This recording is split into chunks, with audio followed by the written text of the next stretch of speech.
Norris, and I'm with George Geary, cookbook author, cooking teacher, and of course, bon vivant traveler. Oui, oui.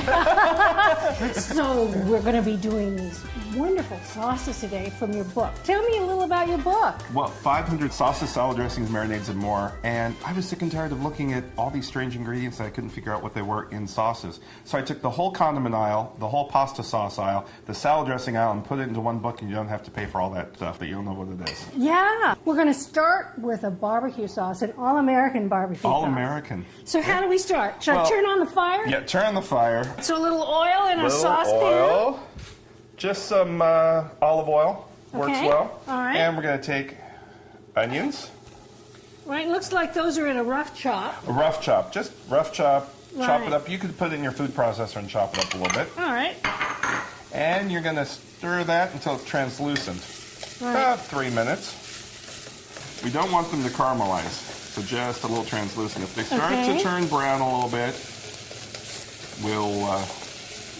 Goose down the temperature. Yeah, we'll go down a little bit. Okay, I think we're ready to go with the other ingredients. Ketchup, like I said, you can use homemade or your bottled variety will work fine. Right. We got some brown sugar. This sweetens it up just a little bit. You can use raw sugar if you want to. So you Okay, don't all right. And we've got some Worcestershire sauce. Mm-hmm. We're gonna stir that in there. How nice. It smells so good. And steak sauce. This also is in the book. We've got Worcestershire sauce in the book too. Takes a little while to make it, but it's not that bad. A little water.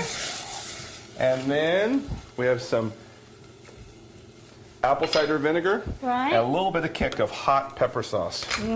Stir that together, and we'll just cook that about 25 minutes until it thickens. Now, how do I want to use this? I want to brush it on ribs. Yeah, make sure it's already cooked. Right. Because I see a lot of people taking barbecue and they'll start brushing the raw ribs, and then it just burns. You saw all that sugar. Yeah. Just burns the whole thing, Disaster. and then they're blackened. Right. Then you have to call them blackened ribs. Yeah. So you brush them on the last 1 to 2 minutes? Yep. And it just adds the flavor. Right. And you could do wings or full pieces of chicken.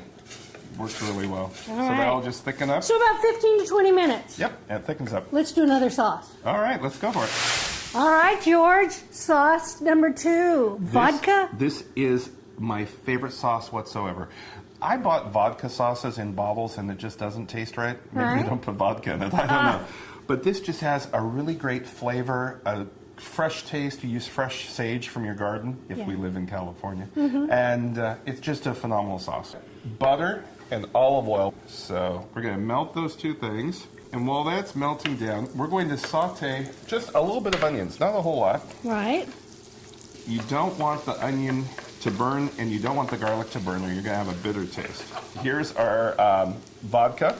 Any kind of vodka you drink. Just cook it down for a few minutes. Then we will add our heavy cream. Don't use milk. I had somebody say that they used 1% milk and it looked curdly. It's not pasta sauce. Now, you're not going to eat this every day. Well, no. So then we're going to add in our vegetable stock. And could you use chicken stock? Chicken, vegetable, any kind of stock you want. Roma tomatoes or garden fresh tomatoes. Right. I squeeze the seeds out of it and just chop them up. Let that sit for a minute while I take some fresh sage and coarse chop. Could I use fresh basil? Yeah, but the sage really adds another dimension. Another to dimension. this. Yes. But if you didn't have fresh sage and you then had you go to the fresh store and basil. go get some. All right, George. I'm going to cook this down a little bit, about 8 minutes. So within like 25 minutes, you can have a full pasta dish. I know the jar's easier, but this versus the jar, night and day. Whole different beast. Yeah, exactly. So now we get our water going and we cook our pasta and While this 8 drain our minutes, right. pasta while this is cooking. Yep. You can tell it's ready to go because it's thickening up and it's bubbling around the whole thing. It's still going to thicken up a little bit more with our egg yolk. We're going to temper the egg yolk just by taking a little bit of this hot mixture, adding it in to our egg yolk, because we don't want it to be We don't want to scramble those scrambled eggs. egg yolk. Right. What if I didn't want to use the egg? Don't. I don't care. I mean, it would have been even good without the Yeah, egg. it would. Then we're going to add some salt and some freshly grated Parmesan cheese. Then we will add our cooked pasta, And do you want any pepper at the last? freshly ground pepper, and then just add a little bit of green ring into it. There we go. All right, here's your fork. Oh, that is good.